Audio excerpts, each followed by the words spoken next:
નમસ્કાર, India news ગુજરાતમાં આપનું સ્વાગત છે. હું છું સિદ્ધાર્થ.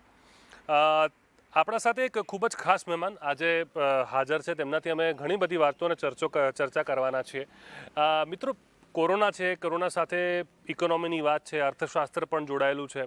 એવામાં ગુજરાતીઓ જે સમગ્ર દુનિયામાં ફેલાયેલા છે, દરેક જગ્યાએ, દરેક રાજ્ય કે આપણે દેશમાં જાઓ તો તમને ગુજરાતીઓ પુષ્કળ પ્રમાણમાં મળશે. તેમને લઈને શું થઈ રહ્યું છે, આખરે આ ઇકોનોમી જે હિટ થઈ છે કોરોનાના કારણે, આવનારા સમયમાં એના પડઘા કઈ રીતે જોવા મળી રહ્યા છે. ખાસ કરીને વિશ્વ ગુજરાતી સમાજની જ્યારે અમે વાત કરીએ, એમનાથી સંકળાયેલા એમના પ્રેસિડેન્ટ CK પટેલ, જે કોઈ ઓળખાણના મોહતાજ નથી, મારા સાથે છે. પટેલ સાહેબ, ખૂબ ખૂબ સ્વાગત છે આપનું.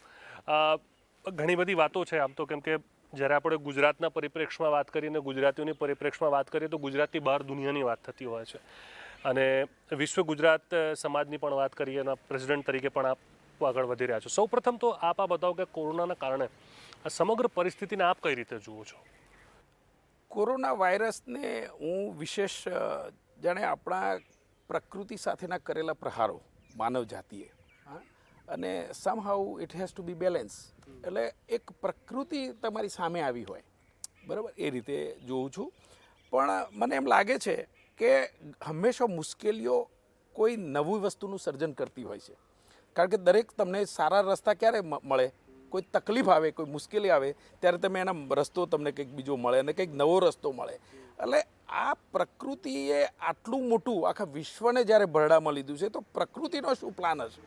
મને એમ લાગે છે કે પ્રકૃતિ કંઈક આપણને એવી ડિરેક્શન આપશે, એવી દિશા આપશે કે જેનાથી આખા વિશ્વનું કલ્યાણ થાય. એક વેકઅપ કોલ હોય કે ભાઈ તમે માનવો જાગો, તમે ક્યાં છો, તમે પ્રકૃતિ ઉપર કેટલા પ્રહાર કરી રહ્યા છો. આટલા જ લોકડાઉનની અંદર તમે જુઓ કે આપણે કેટલા બધા બેનિફિટ બીજા મળ્યા છે. હા, ઓફકોર્સ દુઃખની વાત છે, કેટલાય માણસો આપણે ગુમાવ્યા છે, પણ એની સામે જુઓ કે લોકડાઉનના કારણે જેટલા એના કરતાં વિશેષ આપણે કદાચ એક્સિડન્ટમાં ગુમાવ્યા હોત. સમજ્યા તમે? એટલે લોકડાઉનના બેનિફિટથી આજે માની લો કે cars are not on the road, right. એના કારણે આપણે તમે જુઓ તો એન્વાયરમેન્ટ કેટલું ક્લીન થઈ રહ્યું છે. હા, એટલે મને એવું લાગે છે કે કોરોના વાયરસને 100% માનવજાત એટલી તાકાતવાળી છે કે વિલ કિક ઇટ આઉટ. અને એના ગયા પછી આપણા અંદરના જે ઇનર સ્ટ્રેન્થ છે, આપણી આત્મીય શક્તિ છે, એ કંઈક આપણને નવું શીખવશે. આપણને નવો, એમ કે આજે તમે જુઓ કે દરેક વ્યક્તિને પોતે ખાતો હોય કે જમતો હોય ત્યારે એને બીજાની ચિંતા યાદ આવે છે કે હું તો જમી રહ્યો છું, પણ મારી બાજુમાં કોઈને શું તકલીફ હશે, એ વિચાર આવતો થઈ ગયો માનવ જાતિમાં. એટલે મને એમ લાગે છે કે આ જે ઇનર સ્ટ્રેન્થ આપણી છે, આત્મીય શક્તિ છે, એને જાગૃત કરશે. અને આત્મીય શક્તિ, જે આત્મબળના દ્વારા જે વિશ્વની અંદર જે કામો થશે, એ વિશ્વ કલ્યાણના કામો થશે અને પોઝિટિવ હશે, એવું મારું માનવું છે. એક વેપારી તરીકે, એક આંતરપ્રનર તરીકે ખૂબ લાંબી સફર આપની રહી છે અને બહુ સક્સેસફુલ સફર રહી છે. હું આ વાત એટલા માટે કરી રહ્યો છું કેમ કે અત્યારે ધંધા, રોજગાર એક બહુ મોટો પ્રશ્ન ન કેવળ ભારત માટે પણ ગુજરાત માટે પણ ઊભો થયો છે. એને આપ કઈ રીતે જુઓ છો? આપ આની અસર, આના પડઘા, જો હું ગુજરાતના પરિપ્રેક્ષમાં આપનાથી વાત કરું, આપને શું લાગે છે, શું અસર આની જુઓ છો આપ? જો ગુજરાતની વાત કરીએ આપણે, તો લોકડાઉનના કારણે I think we could had manage well. જે આપણો જે મજૂર વર્ગ જે છે, જે કારીગર વર્ગ જે છે, કે માની લો કે જે સુરતના પ્રશ્નો આપણે જોઈ રહ્યા છીએ, તો જો એને અર્લી સ્ટેજની અંદર જો આપણે એમને જ્યાં જવું હતું એમને કોઈ, કારણ કે પરિવાર સાથે હોય, આવી પરિસ્થિતિમાં દરેક વ્યક્તિ એવું ઈચ્છતો હોય કે હું મારા ફેમિલી સાથે હોઉં. ખ્યાલ આવ્યો? એટલે જો એ અર્લી સ્ટેજની અંદર જો વ્યવસ્થા ગોઠવાઈ ગઈ હોત, લાઈક ફર્સ્ટ લોકડાઉન થયું એ વખતે આપણે આમને કંઈક વ્યવસ્થાઓ આપીને જે અત્યારે કરી રહ્યા છીએ પહેલાં થયું હોતે, તો કદાચ આપણને આ જે અત્યારે જેટલું આપણને એનો વિરોધ આવી રહ્યો છે એ કંઈક ઓછો આવ્યો હોત. પણ હવે થઈ ગયું છે. હવે ગુજરાત માટે આ જે કારીગરો જે રીતે બહાર ગયા છે, એ કારીગરો, માનો કે આપણે આવતીકાલે આપણા બિઝનેસ રીઓપન કરવા છે, તો આ કારીગરોને કેટલા ઝડપી કેવી રીતે પાછા લાવી શકીશું? કારણ કે ultimately they are the key for the businesses. ખ્યાલ આવ્યો? એટલે એ પરિસ્થિતિ મને જરા બોધર કરે છે. પણ હું એમ માનું છું કે દરેક વસ્તુની અંદર પોઝિટિવનેસ હોય છે. It is not the end of the world. બિઝનેસો ફરી શરૂ થશે. આપણો જે લેબર વર્ગ છે એ પણ પાછો પરત ગુજરાતમાં આવી જશે. અને કદાચ જે ચાઇનાની જે પરિસ્થિતિ આપણે જે જોઈ રહ્યા છે કે ચાઇના સાથે બીજા બધા દેશોએ વિશ્વાસ ગુમાવ્યો છે અને જો એના અનુસંધાને જો આપણે એને કઈ રીતે બેનિફિટ મેળવવું, આપણા આઈએએસ ઓફિસરો જે નિષ્ણાંતો છે એ લોકોને એ સાઈડ તરફ વાળી દેવા અત્યારે અને એનો બેનિફિટ આપણા ગુજરાતીઓ બિઝનેસ માઇન્ડેડ છે, એન્ટરપ્રનરશિપ એટલે ગુજરાતમાં જ છે અને આજે ગુજરાતીઓ વિશ્વની અંદર જ્યાં ગયા ત્યાં પોતાનો ધંધો કરીને આગળ વધ્યા છે, સક્સેસફુલ છે, જે કઈ ફિલ્ડમાં છે એ ફિલ્ડમાં they are on the top. એટલે આપણી પાસે જે બ્રેઇન છે Gujaratis are known for their brain power અને આપણું જે બ્રેઇન ડ્રેન કહેતા હતા કે જે બહાર બ્રેઇન ગયું છે અને આજે હવે આખા અમેરિકાની અને બીજા દેશોની જે મેન્ટાલિટી ચાઇના વિરુદ્ધ માનસિકતા જે થઈ છે એનો બેનિફિટ જો આપણે ગુજરાતમાં ઉપાડી લેવામાં આવે સાહેબ તો મને લાગે છે કે આપણા નવા દરવાજાઓ ખુલે, નવી ક્ષિતિજો ખુલશે અને કંઈક આપણે વિશેષ ધંધાકીય પ્રવૃત્તિમાં આગળ વધીએ. એટલે આ corona virus food B beneficial in that way. પણ જોવાનું એ રહ્યું કે આપણું સરકારી તંત્ર, આપણું વહીવટી તંત્ર આની અંદર જો ક્યાંક ગાફેલ રહી ગયું, તમારી પાસે ઓપોર્ચ્યુનિટીઝ પડી છે પણ એ ઓપોર્ચ્યુનિટીને તમે પકડી લો, બરાબર છે, અને ખાસ કરીને નાના ઉદ્યોગો તરફ, નાના લોકો જે ગામડાના લોકો ગ્રામ્ય વિસ્તાર તરફ જે ખેડૂતોની આજે તમે જો પરિસ્થિતિ સાહેબ, આજે આપણે ટીવીમાં જોઈએ આ ડુંગળીના પ્રશ્નો અને કિસાનનો નેતા જ્યારે ટીવી ઉપર આપણે એને રડતા જોઈએ સાહેબ આપણે દુઃખ થાય. આવું હોઈ જ ન શકે સાહેબ. ગુજરાતની અંદર ખેડૂતના દીકરા દીકરીઓ ભણેલા હોય કે અભણ, હું એમ માનું છું કે એમને પ્રાયોરિટીની અંદર સરકારે એમને કોઈ પણ એમની ધંધાની દ્રષ્ટિએ અથવા જોબની દ્રષ્ટિએ એનું ધ્યાન રાખવું જોઈએ. કારણ કે એ અલ્ટિમેટલી જો ખેડૂત જો ભારતનો હેપી નહીં હોય તો આપણે બહુ પાછા પડી જઈશું. અને આ જે તકો ઊભી થવાની છે ને એ તમારે ગ્રામ્ય વિસ્તારની અંદર આ તકો પહોંચે, ગ્રામ્ય ઉદ્યોગોમાં પહોંચે અને એ લોકોને જો તમે ધમધમતું કરશો, રાઈટ, તમે જુઓ China, the way China has done it, એ વસ્તુની એ જ કોન્સેપ્ટ જો ભારતમાં લાવીશું આપણે તો મને લાગે છે આપણને ખૂબ સફળતા મળશે. ગુજરાત તો પહેલું સફળ થશે કારણ કે ગુજરાતની અંદર બધા બિઝનેસ માઇન્ડેડ છે. સર એક વસ્તુ, કેમ કે અમેરિકામાં પણ ખાસો સમય આપણે પોતે પણ બિઝનેસ કર્યો છે, એક પ્રોબ્લેમ આપણા ત્યાં જે હોય છે બ્યુરોક્રેસીની બહુ મોટી પ્રોબ્લેમ છે. જો કે રૂપાણી સાહેબ કહી તો ચૂક્યા છે કે શ્રમ કાયદાઓમાં ફેરફાર કર્યા છે અને બહારથી ઓનલાઈન તમે એપ્લિકેશન કરો ને 1200 દિવસ જો તમે કોઈ પ્રોજેક્ટ આપો તો એને તાત્કાલિક એને મંજૂરી મળશે. પણ આપને લાગે છે કે એમાં વધુ અત્યારે કરવાની જરૂર છે? કેમ કે એક પ્રોબ્લેમ આપણા ત્યાં કોઈ પણ બહારથી કોઈ માણસ આવે તો એને લાગે છે કે અહીંયા મને પરવાનગી લેવામાં ટાઈમ લાગે છે, જે એનું સેટઅપ છે બ્યુરોક્રેસીમાં બધી વસ્તુ, નોકરશાહીમાં બધી વસ્તુઓ અટકાઈ જાય છે. એને લઈને આપ શું કહેશો કે એક મેજર ઓફ એફડીઆઈમાં પણ એક કન્સર્ન? મારું એવું માનવું છે કે પ્રશ્નો ઘણા છે, સરકારી લેવલે પ્રશ્નો છે, આપણા જે લોકો નિર્ણયો લેવાવાળા છે, આઈએએસ ઓફિસર્સ છે, એ દ્રષ્ટિએ પણ મને લાગે છે things are getting little better than before. સારી થઈ રહી છે. હું એના કરતાં જુદી રીતની વાત કરવા માગું છું કે રૂપાણી સાહેબ છે તો ડેફિનેટલી એની વિઝન એ જ હોય કે ગુજરાતનું સારું થાય, રાઈટ. આપણા ઓફિસરો હોય એ લોકો એવું જ વિચારતા હોય કે ગુજરાતનું સારું થાય. સારું થવું એક વિચારવું અને આવેલી તકોને પકડી લઈને ટાઈમલી એને ઇમ્પ્લિમેન્ટ કરી દેવી એ બે વિષય જુદા છે. એટલે હું સરકારને અને સરકારના અધિકારીઓને એટલી વિનંતી કરું છું કે ભાઈ આજે કોરોના વાયરસ જે નવી ઓપોર્ચ્યુનિટી લઈને આવ્યો છે તો ગ્રેબ ધોઝ ઓપોર્ચ્યુનિટીઝ.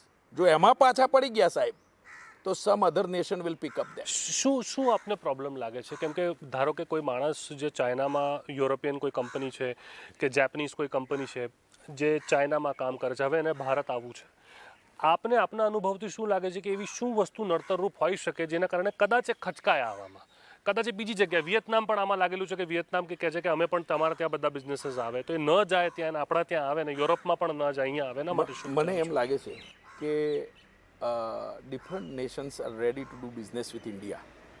ઓકે, નરેન્દ્રભાઈનામાં લોકોને વિશ્વાસ ઊભો થયો છે.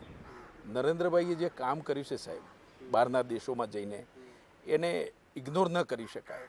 એને જે ઇમ્પ્રેશન ક્રિએટ કરી છે, હવે now we need one man can not do everything. સમજો તમે, હી હેઝ પ્લાન્ડ ઇટ.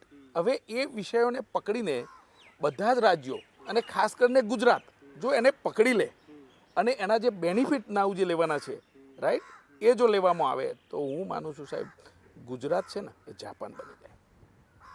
અને ગુજરાતની અંદર જાપાન બનવાના બધા જ પોટેન્શિયલ છે સાહેબ. આજે તમે વર્લ્ડ વોર 2 પછી તમે જો જાપાનની પરિસ્થિતિ શું હતી. હા, એની પાસે તો કોઈ નેચરલ રિસોર્સિસ પણ નહોતા એટલા જેટલા આપણી પાસે છે. તમે જુઓ તો આજે જે નવી તકો આવી રહી છે ચાઇનાની, સ્પેશિયલી જે લોકો ચાઇનાના દરવાજા બંધ થશે અને નવા દરવાજો ખુલવાના છે, એ દરવાજોની અંદર ભારત અને ગુજરાત કેટલું રેડી છે, આપણું સરકારી તંત્ર, આપણું વહીવટી તંત્ર કેટલું રેડી છે, એને એની સાથે આપણા ઉદ્યોગકારો તો બિચારા તૈયાર જ છે. They are ready. એમને સિમ્પ્લિસિટી મળે, લોઝની એક એમની ફેવરેબલ થાય એની સાથે એને કોઈ નવું વિઝન લઈને એને નીકળે છે તો એ વિઝન પ્રમાણે એને કામ કરવા જેમ બને એમ જલ્દીથી થાય. જે આપણે વન વિન્ડો પોલિસીની વાતો કરીએ છીએ, આપણે જેમ વાત કરીએ છીએ કે સરળતા છે બધા નીતિ નિયમોની, તો હું કહું છું કે કદાચ માની લો કે આપણે કોઈ ટીકામાં પડવાની જરૂર નથી, પણ કદાચ નથી માની લ્યો તો એને જલ્દીથી જલ્દી એને બહુ સિમ્પ્લિફાઈ કરી નાખે અને એટલે બિઝનેસમેનોને એનો બિઝનેસ કરવામાં સરળતા ઊભી થાય. તો જે નવી તકો છે એને તાત્કાલિક ધોરણે આપણે પકડી લઈએ. ઇઝ ઓફ ડુઈંગ બિઝનેસ જે વાત પોતે It is very, very important and I think Gujarat should implement that. Okay, એક બીજી વસ્તુ સાહેબ, કેમ કે વિશ્વ ગુજરાતી સમાજ, આપણે ગુજરાતી તરીકે ગર તો લઈએ જ છીએ દર જગ્યામાં, પણ આની કામગીરી કઈ રીતે આગળ વધી રહી છે? કેમ કે એક બહુ કહેવાય ને કે અગત્યની જવાબદારી આપના પર છે અને ઘણા બધા લોકો જોઈએ છે પણ બહાર પણ ગુજરાતી તરીકે કઈ રીતે કામ ચાલી રહ્યું છે? સાહેબ, વિશ્વ ગુજરાતી સમાજના અમારા પૂર્વ પ્રમુખ કૃષ્ણકાંતભાઈ વખારીયાએ ખૂબ કામ કર્યું છે ઇન્ટરનેશનલી, પણ અનફોર્ચ્યુનેટલી એ શહેરી વાતાવરણમાં રહ્યો છે. અને મારી પરિસ્થિતિ, હું ગરીબીમાંથી આવ્યો છું, હું ખેડૂતનો દીકરો છું, મેં ખેતી જાતે કરેલી છે. મને ખબર છે કે ખેડૂતના ત્યાં શું પ્રશ્ન હોય, મને ખબર છે કે ગરીબી શું હોય, કારણ કે હું ત્યાંથી ઊભો થયો છું. મેં ગરીબી જોઈ નથી, મેં ગરીબી જીવેલી છે. સમજ્યા? એટલે હું એમ માનું છું કે આ વિશ્વ ગુજરાતી સમાજને દરેક રાજ્યોની અંદર અમારા વિશ્વ ગુજરાતી સમાજના પ્રભારી હોય, દરેક તાલુકામાં પ્રભારી હોય, દરેક ગામની અંદર પ્રભારી હોય, અને અમારું જે કલ્યાણ, જે નરેન્દ્રભાઈ કાલે બોલ્યા ને, કલ્યાણની વિઝન, એ કલ્યાણની વિઝન સાથે અમે લોકો 3 વિંગ બનાવવા માગીએ છીએ. એક યુવા વિંગ હોય, એક મહિલા વિંગ હોય અને એક કિસાન વિંગ હોય. આ 3 વિંગ જિલ્લા લેવલે હોય, તાલુકા લેવલે હોય અને ગ્રામ્ય લેવલે હોય. અને એનું નામ હશે VGS યુવા કલ્યાણ સમિતિ ફોર યુવા, VGS મહિલા કલ્યાણ સમિતિ ફોર મહિલા અને VGS કિસાન કલ્યાણ સમિતિ ફોર કિસાન. અમારી એક રિયલી હૃદયની ભાવના છે કે ખેડૂતની પરિસ્થિતિ સુધરવી જોઈએ અને એના પાછળ હું મારું જાન રેડી દેવા માટેની તૈયારી છે. ખેડૂતના દીકરા દીકરીઓને કામ ધંધો મળવો જ જોઈએ, એને એના ભાવો જે રીતે નક્કી કરાવે મળવા જ જોઈએ. અને આ સંગઠનની તાકાત દ્વારા અમે એ પરિસ્થિતિનું નિર્માણ કરવાનું છે. સંગઠન ઇઝ ધ કી. અને આ સંગઠનને છે ગ્રામ્ય લેવલ સુધી લઈ જઈ અને સંગઠન એ મારુંનો હું માહિર છું. મેં અમેરિકામાં પણ સંગઠનથી કામો કરેલા છે, અહીંયા પણ વિશ્વ ઉમિયા ફાઉન્ડેશનની અંદર પણ સંગઠનની પ્રક્રિયાથી આપણે ઘણા બધા સારા પરિણામો મેળવેલા છે. અને વિશ્વ ગુજરાતી સમાજ અહીંયા તો બધી જ જ્ઞાતિબંધોનું આ એક સંગઠન છે. હું દરેક યુવા મિત્રોની મદદ માગું છું.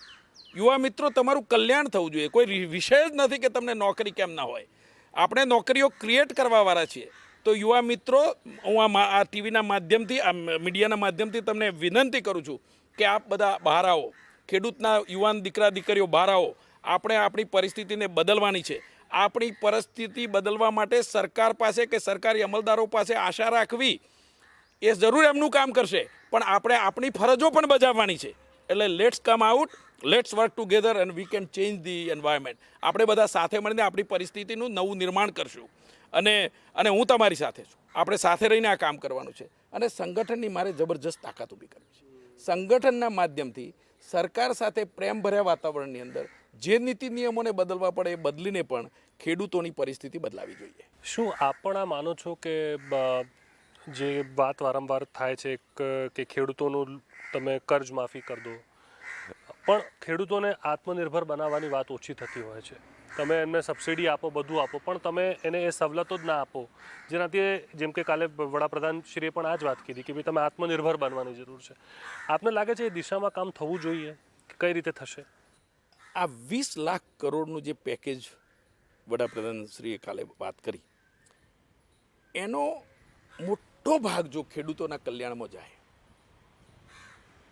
મેં નથી જોયું આજે, કદાચ એ ડિટેલ મળવાની હતી, આઈ હેવન્ટ સીન એ મને ન્યૂઝ નથી જોયા, પણ હું આશા રાખું કે ખેડૂતોના કલ્યાણમાં એનો મોટો ભાગ જાય. કારણ કે સાહેબ દેશના 65% ખેડૂતોના ખેત મજૂરો છે અને જીડીપીની અંદર જબરજસ્ત એનો ફાળો છે. જો આપણે આ વિષયને ઉપરી લઈશું ને ખેડૂતો વાળાને, તો આપણી જીડીપી વધશે, ભારત દેશ આગળ વધશે. એટલે ખેડૂતોનું કલ્યાણ એ ઇટ મસ્ટ, આ ગરીબી જેવી વાત હોવી જ ન જોઈએ સાહેબ. સાહેબ હવે આટલા વર્ષો પછી આઝાદીના, હવે ગરીબીની વાત આપણે કરવાની હોય, હા, અને નિરક્ષરતાની વાત હોય ભારતમાં આજે સાહેબ, આ વિષયની અંદર જબરદસ્ત કામ થવું જોઈએ. કોઈ પણ નિરક્ષરતાનો વિષય ના હોવો જોઈએ ભારત દેશની અંદર. ભારતનું યુથ ચકમકતું યુથ છે આપણી પાસે. અને કેટલું યુથ છે, 65% યુથ છે ભારતની અંદર. ભારત યુવા દેશ છે અને જો આ યુથને ચેનલાઇઝ કરીને એને પ્રોપર ડિરેક્શનમાં જલ્દીથી નહીં લેવામાં આવે તો ભારતને ભયંકર નુકસાન થશે. એટલે આ યુથ એટલે યુવા શક્તિ છે અને એને દે નીડ એને ઓપોર્ચ્યુનિટી. આજે હું કેમ અમેરિકા ગયો? I was looking for opportunity. Now, if we create the same opportunity in India, in Gujarat, then nobody need to live. આપણે અહીંયા જ તકો ઊભી કરીએ અને બધી પોસિબિલિટી આજે બધું જ રેડી છે આપણી પાસે. હવે બસ એને સારા માણસો ભેગા ઇન્વોલ્વ થાય, સરકારની અંદર સજ્જન વ્યક્તિઓ કામ કરતા થાય, સજ્જનતાથી કામ કરતા થાય, વહીવટી અમલદારો જે છે એ પણ પોતે ગુજરાતના વિકાસમાં, એમને બધાની આ ધગત છે અને હું માનું છું કે રાઈટ ટાઈમ છે. આજની સરકાર પણ બહુ જ આ બાબતમાં ગંભીર વિચારણા કરી રહી છે. એટલે સરકારની સાથે રહીને આવા મોટા સંગઠનો જો કામ એ કરે, સરકાર અને સંગઠનો અને સમાજ અને સરકાર એકમેક થઈ અને જો આમાં પ્લાનિંગથી કામ કરે, સરકારે મોટા સમાજોનું માર્ગદર્શન લેવાનું ભૂલવું નહીં જોઈએ. તમે જે કરવું એ કરો, પણ માર્ગદર્શન તો લેવું જોઈએ ને. તો એમાંથી તમને કંઈક બ્રેઇન સ્ટોર્મિંગ થાય, સારા વિચારો આવે, ખેડૂતોના સંગઠનો સાથે વાતચીત કરો, એમાં એમની નીડ જુઓ. હું એમ માનું છું કે ખેડૂતોને રોટલો આપવા કરતો ખેડૂતોને આગળ લાવવા માટે એમની નવી તકો ઊભી કરો. હા, એના ફૂડ પ્રોસેસિંગની અંદર ઘણું કામ થયું છે ને ઘણું કરી શકીએ તેમ. ઓર્ગેનિક ફાર્મિંગની અંદર જબરજસ્ત તકો છે. આ બધાને આપણે વૈશ્વિક લેવલે એનું માર્કેટિંગ થાય. ટેકનોલોજી સાથે ખેડૂતને જેટલું જોડીએ આપણે, જે વિદેશમાં પણ થતું હોય છે, તો કદાચ આપણે આગળ લઈ શકશું. એની સાથે સાથે સાહેબ હું કહું કે આપણા સહકારી જે માળખું છે આખું, એની અંદર બરોબર ધ્યાન રખાય. સહકારી માળખું આપણું છે સરસ, વ્યવસ્થિત ગોઠવાયેલું છે, પણ એની અંદરના કરપ્શનો આ તે બધા જવા જોઈએ સાહેબ. આજે ઘણી જગ્યાએ સાહેબ એવું જાણવા મળે કે ડેરીની અંદર હોય તો 20-25 લાખ રૂપિયા આપો ત્યારે નોકરી મળે, બેન્કિંગ ક્ષેત્રમાં નોકરી માટે પૈસા લેવાય. એવો કોઈ વ્યક્તિ નથી આજે સાહેબ, હું રાજકારણની અંદર જોઈએ કે જેને આ ખબર નથી. તો કેમ કઈ રસ્તો નથી નીકળતો? આ કરપ્શનનો વિષય હોય કેવી રીતે સાહેબ? આજે બધા જ જાણે છે અને એનો કોઈ રસ્તો નથી કરી શકતા. મને એમ લાગે છે કે જો આ વસ્તુ જલ્દીથી સોલ્યુશન નહીં આવે તો સાહેબ સહકારી ક્ષેત્રની આખું બધું ચેન્જ આવશે, ભયંકર ચેન્જ આવશે અને લોકો પોતાની રીતે નવું માળખું ઊભું થશે. કારણ કે ક્યાં સુધી તમે આ બધા જવું જોઈએ અને હવે નવા રસ્તાઓ ખુલવા જોઈએ ગુજરાત માટે સાહેબ. શિક્ષા પણ એક અગત્યનું ક્ષેત્ર છે અને ખાલી જ્યારે વિશ્વ ગુજરાત સમાજની વાત કરી તો શિક્ષાના પરિપ્રેક્ષમાં પણ જે બહાર વિદ્યાર્થીઓ ભણી રહ્યા છે, આવા કપરા સમયમાં પણ ઘણી અગવડતા તો ઊભી થઈ છે, પણ મનમાં હવે ખચકાટ તો રહેશે કે ઇટાલીમાં કોઈ ગુજરાતી ભણતો હોય, હવે પછી એને જવું હોય તો હવે મનમાં એ વાત થાય. આ સંસ્થા કઈ રીતે કામ કરી રહી છે આને લઈને? સાહેબ અત્યારે વિશ્વ ગુજરાતી સમાજે ખૂબ મોટું કામ કર્યું છે. જસ્ટ રિસન્ટલી સિંગાપોરની અંદર સ્ટુડન્ટ્સના જે ઇસ્યુઝ હતા, કોલેજીસ વેર ક્લોઝ, હોસ્ટેલ્સ વેર ક્લોઝ, તો એ છોકરાઓએ પોતાની રીતે જે વ્યવસ્થાઓ કરી હતી ત્યાં ભાડું ન ભરી શકે અને એક માતાએ રડતા મને ફોન કરેલો સાહેબ કે મારા છોકરાઓને એના એપાર્ટમેન્ટમાંથી કિક આઉટ કર્યા છે. તો આપણે ત્યાં ગુજરાતી સમાજની ત્યાંથી શોધ કરી, ત્યાંના ગુજરાતી સમાજ સાથે સંકળાયેલા મિત્રો સાથે વાર્તાલાપ કરી અને એ લોકોને ઇમિડિયેટલી વ્યવસ્થા થઈ, એ લોકોને રહેવાની વ્યવસ્થા થઈ, જમવા બમવાની વ્યવસ્થા થઈ. આ રીતે ફિલિપાઇન્સની અંદર પણ આપણે પ્રશ્નો હતા સ્ટુડન્ટ્સના, એ લોકોને 72 અવર્સની અંદર દેશ છોડવાની વાત થઈ હતી અને થેન્ક્સ ટુ અમિતભાઈ, આપણા માનનીય ગૃહમંત્રી, એમને ઓવરનાઇટ એ વિષયને હાથ ઉપર લઈ અને વ્યવસ્થા કરી, એનો ઉકેલ લાવ્યા.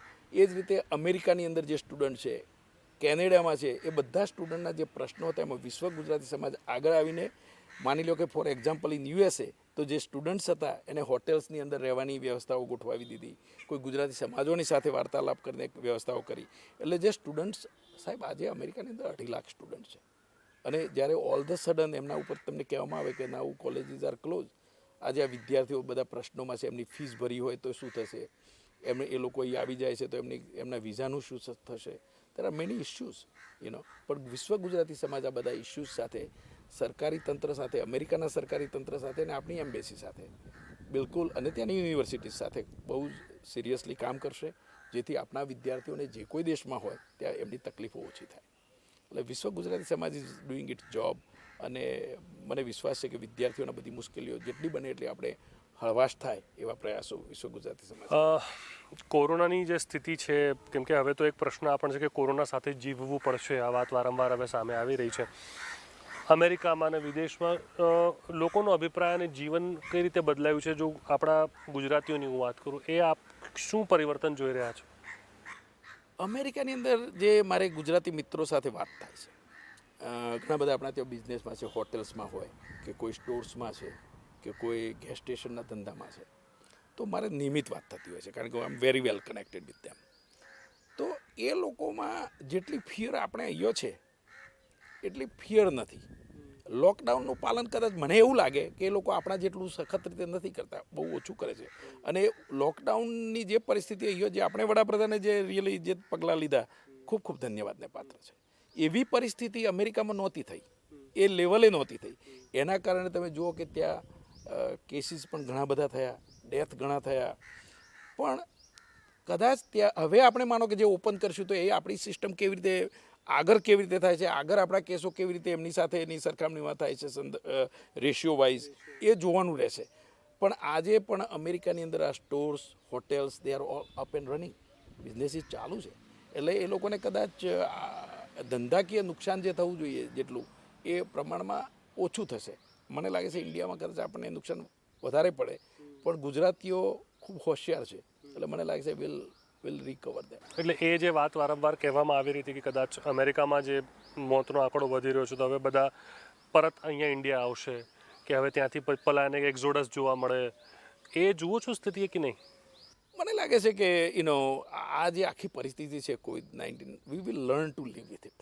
આપણે બધા એની સાથે કેવી રીતે જીવી શકાય અને ધીરે ધીરે મને લાગે છે લોકો આને જે સોશિયલ ડિસ્ટન્સ જાળવવાનું છે, વોશિંગ અવર હેન્ડ્સ ફ્રિકવન્ટલી, આ બધા વિષયોની અંદર લોકો એક્ટિવ થશે અને સાથે રહીને કામ બી થશે અને આનાથી ધ્યાન પણ રખાશે.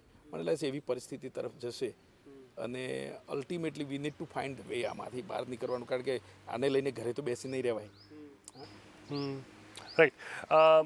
કેમ કે અમેરિકામાં પણ ચૂંટણીનો દોર લગભગ હવે છે જ, શરૂ થઈ જશે.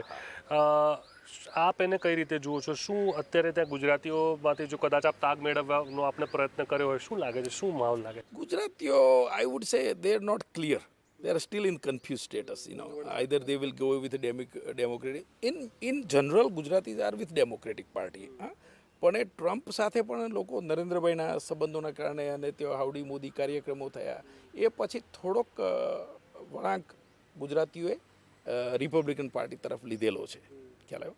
એટલે we have to steel weight and watch. અને અત્યારે હાલ કહેવું બહુ ડિફિકલ્ટ છે.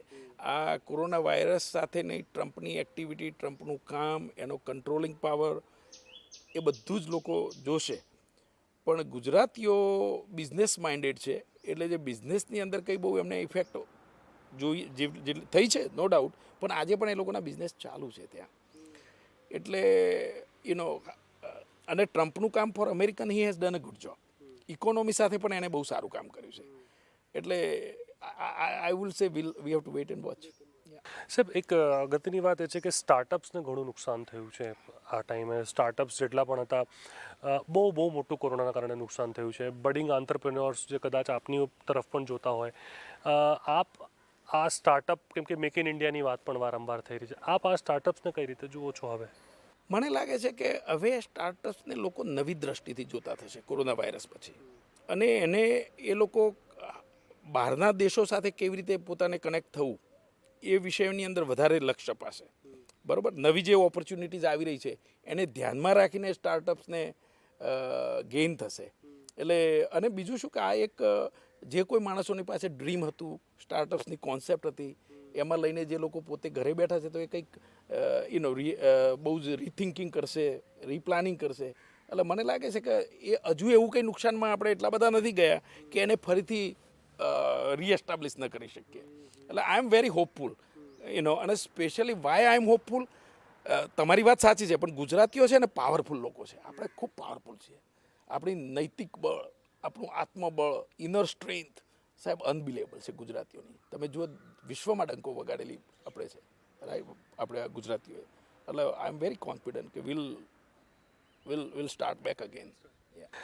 એક આ સમગ્ર પરિસ્થિતિમાં જે વડાપ્રધાને પણ વાત કહી કે આત્મનિર્ભર બનવાની, એટલે એમાં ઘણી બધી વાત આ થઈ છે કે આજની તારીખમાં ચાઇનાથી 500 to 700 બિલિયનનું આપણે ઇમ્પોર્ટ લઈએ છીએ. ઘણી બધું આપણે ચાઇના પર નભેલું પણ છે. આપ આને એક ઓપોર્ચ્યુનિટી જુઓ છો? કેમ કે આ ક્રાઇસિસમાં એક સામાન્ય ગુજરાતી હોય કે ભારતીય હોય એને આ તો સમજાઈ ગયું છે કે જે મારી સ્થાનિક દુકાન છે કરિયાણાની, બહાર મોટા સ્ટોર કરતાં, બેસ્ટ પ્રાઇસ કરતાં કે મોટા સ્ટોર કરતાં એ વધુ કામની છે. કેમ કે લોટ મને ત્યાં કટોકટીમાં મળી જાય છે. લોકલ સાબુ બનાવતી કોઈ ફેક્ટરી છે મારા માટે એ વધુ કામની છે કે બહારની કોઈ મોટી કંપની બનાવે, મને એ ટાઈમે મોટા મોટા સાબુ ના મળે પણ સાદું સાબુ તો મને મળી જાય. આ એક ઓપોર્ચ્યુનિટી જુઓ છો આપ? એક બહુ મોટી આપને લાગે છે કે લોકલ ઇન્ડસ્ટ્રી? મેં કહ્યું ને કે આની અંદર નાના ઉદ્યોગો, ગ્રામ્ય ઉદ્યોગોને બહુ મોટી તકો ઊભી થશે. ખ્યાલ આવ્યો? કારણ કે આજે આની અંદર તમે જે આખું ચાઇનાનું જે વિઝન છે ને, એ વિઝન મને લાગે છે કે ભારતમાં પકડાશે, ગુજરાતમાં પકડાશે. હા, અને એના કારણે શું થાય કે બધી જ રીતે લોકો, નાના નાના ઉદ્યોગવાળાઓ પણ પોતાની જાતને કેવી રીતે એને માર્કેટિંગ કરવું, એને વૈશ્વિક લેવલે કઈ રીતે લઈ જવું, આ બધા વિષયોની અંદર આપણે લોકો આગળ આવીશું. એક નવી દિશા સાથે આપણો બિઝનેસનું સ્વરૂપ બદલાશે. એટલે નરેન્દ્રભાઈ જે ગઈકાલે વાત કરી બહુ બહુ બહુ વિચારવા જેવી વાત છે. એને આત્મનિર્ભર થવાની વાત કરી. આત્મનિર્ભર એટલે આત્માનું જ્ઞાનની વાત કરીએ ને આત્મા સાથે કનેક્ટ કરીએ, એટલે આપણી સંસ્કૃતિ સાથેની વાત કરી, કર ભલા હોગા ભલા, વિશ્વના કલ્યાણની વાત કરી, વસુદેવ કુટુંબકમની વાત કરી. હા, એટલે ભારત એની સાથે કનેક્ટેડ છે. અને ભારત સાહેબ આજે તમને કહું કે યોગાની અંદર જે રીતે આપણે યોગ ગુરુ આપણા અને યોગાની દ્રષ્ટિએ આપણે આખે વિશ્વને યોગનું જ્ઞાન કરાવ્યું છે, એ જ રીતે આધ્યાત્મિકતા જે છે ભારતની સાહેબ, એ વન ડે વિલ કમ કે ભારતની આધ્યાત્મિકતા માટે લોકો ભારતમાં આવશે. ખ્યાલ આવે? એટલે એ નરેન્દ્રભાઈ બધું વિચારી રહ્યા છે. હવે એને એકોર્ડિંગલી લોકો સાથે જોડાઈને જે કેવી રીતે આપણે કામ આગળ ઉપાડીએ છીએ, બધા રાજ્યોના આપણા સીએમ છે એ પણ તાકાતથી કામ કરી રહ્યા છે, પણ આપણે હજુ થોડુંક એને ફિનિશિંગની જરૂર છે. વિશ્વ ગુજરાતી સમાજ પરિપ્રેક્ષમાં સર એક પ્રશ્ન મારો આપનાથી આ છે કે ખેડૂતો તો છે જ, પણ નાના નાના ગામડાઓમાં વેપાર ધંધો એ બહુ અગત્યની વાત છે. કચ્છની વાત કરીએ તો ત્યાંની હાથની જે કામગીરી હોય, નાની નાની વસ્તુઓ છે જે અત્યાર સુધી એ રીતે નથી પહોંચી રહી જે પહોંચવી જોઈએ. કદાચ એક વેકેન્ટ સ્પેસ વેક્યુમ ત્યાં છે. એ વેક્યુમ શું આ સંગઠન ફિલ કરવામાં ઈચ્છે છે? કઈ રીતે એમાં છે કે ગામડાઓમાં પણ વેપાર પણ વધે, ખેડૂતોનું પણ થાય, જે વચેટિયાઓ છે એ પણ દૂર થાય આમાંથી, કે એ પણ એક મોટી સમસ્યા છે આપણા ત્યાં. દાખલા તરીકે આપણે એગ્રીકલ્ચરની ખેતીની વાત કરીએ તો મને લાગે છે કે સંયુક્ત ખેતી તરફ ખેડૂતોએ વિચાર કરવો પડશે. જો એગ્રીગેટ બધા લોકો ભેગા થાય, 4-5 ગામનું ક્લસ્ટરિંગ થાય, ક્લસ્ટરિંગ કરીને અંદર ખેતી થાય, ખ્યાલ આવ્યો? અને એની સાથે તમારો ડેરી ઉદ્યોગ પણ ચાલતો હોય, બિયારણનો ઉદ્યોગ ચાલતો હોય, તમારો એની સાથે સાથે આખી ફૂડ પ્રોસેસિંગની લાઈનો શરૂ થાય અને પેકેજિંગ થાય એનું પ્રોપરલી, એટલે વચોટિયાઓ તમારા દૂર થાય, સીધું જ તમારું પ્રોડક્ટ જે ફાર્મની અંદર તૈયાર થાય એ પેકેજિંગ સાથે ડિરેક્ટ તમે એને માર્કેટિંગ કરી શકો. ખ્યાલ આવ્યો? એટલે આજે જે પરિસ્થિતિનું નિર્માણ થાય છે કે ખેડૂત જ્યારે એને પાક તૈયાર થાય ત્યારે એની આ એક મોટામાં મોટી પરિસ્થિતિ પ્રોબ્લેમ છે ખેડૂતનો શું છે કે ખેડૂતો પાસે એવું કંઈ બેલેન્સ નથી હોતું. એટલે ખેડૂતને પાસે જેવો એનો પાક તૈયાર થાય ત્યારના માથે દેવું હોય, એટલે એના કારણે એના બિયારણના પૈસા બાકી હોય, પાણીના પૈસા બાકી હોય, લેબર્સના પૈસા બાકી ચૂકવવાના હોય. એટલે એ ખેડૂતનો તૈયાર થયેલો પાક એ સમયે એને જે વેચવો પડે છે ત્યારે તકવાદીઓ સામેની સાઈડે બજારમાં એનો દુરુપયોગ થાય છે. એટલે આની અંદર મને એવું લાગે છે કે એવી કોઈક સિસ્ટમ ઊભી થવી જોઈએ, ક્યાં તો બેન્કિંગ ક્ષેત્રમાંથી થાય, ક્યાં તો સરકારી ક્ષેત્રે થાય, કે ખેડૂતને ટેમ્પરરી લોન કે કંઈક વ્યવસ્થાઓ કરીને એનો આ જે ભારણ છે એને દૂર કરવામાં આવે અને ખેડૂતને એની પ્રોડક્ટના ભાવ બરાબર ના મળે, એનો બિલકુલ દુરુપયોગ ન થાય, આ પરિસ્થિતિ તરફ સરકારે અને સમાજોએ ભેગા થઈને વિચારવું પડશે. છેવટે જેમ કે છેલ્લા તબક્કામાં આપણે પ્રોગ્રામના આવી ગયા છે સાહેબ, ઘણા બધા લોકો એવા છે બર્ડિંગ આંતરપ્રનર છે, આપની તરફ જોતા હશે, એમને પણ થતું હશે અમે કંઈ કરીએ, યુવાનોની વાત આપે કરી અને સમાજ પણ છે જ. શું સંદેશો આપ આપના વતી આપવા ઈચ્છો છો? કેમ કે આ એક થોડી કહેવાય ને કે થોડું ક્રિટિકલ ટાઈમ છે બધા માટે.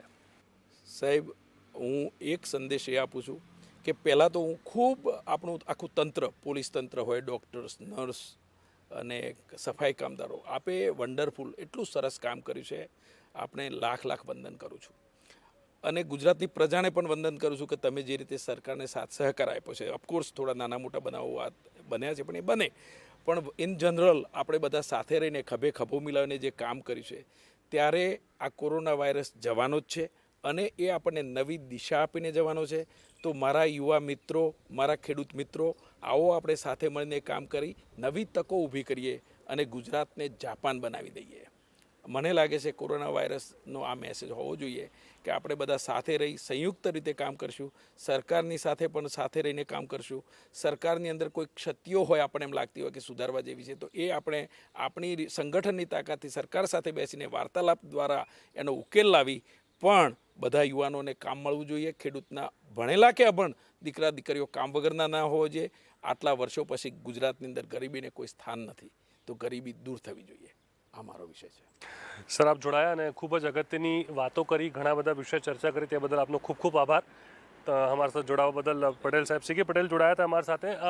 એક બહોળા પરિપ્રેક્ષ્યમાં, મોટા પરિપ્રેક્ષ્યમાં ચર્ચા અમે કરી અને આ ચર્ચા કરવાનો અર્થ એ જ હતો કે આવનારા સમયમાં જે હવે જીવનમાં પરિવર્તન આવવાનું છે, એ પરિવર્તન સાથે, કેમ કે પરિવર્તન તો સંસારનો અને જીવનનો નિયમ જ છે, પણ આ જીવન અને આ પરિવર્તન સાથે સામાન્ય માનવી, ગુજરાતીને આપણે ભારતીય તરીકે કઈ રીતે રહીશું, કઈ રીતે આગળ વધશું, એ ખૂબ જ જરૂરી છે. જેમાં એક અગત્યની વાત જે પટેલ સાહેબે પણ કરી અને પીએમ પણ કહી ચૂક્યા છે કે આત્મનિર્ભર, સ્વબળે તમે પોતે કંઈ કરી શકો, બીજા પર નભો નહીં, એ ખૂબ જ જરૂરી છે. અને આવનારા સમયમાં કદાચ એ મૂળ મંત્ર લઈને જ બધાને આગળ વધવાની જરૂર છે.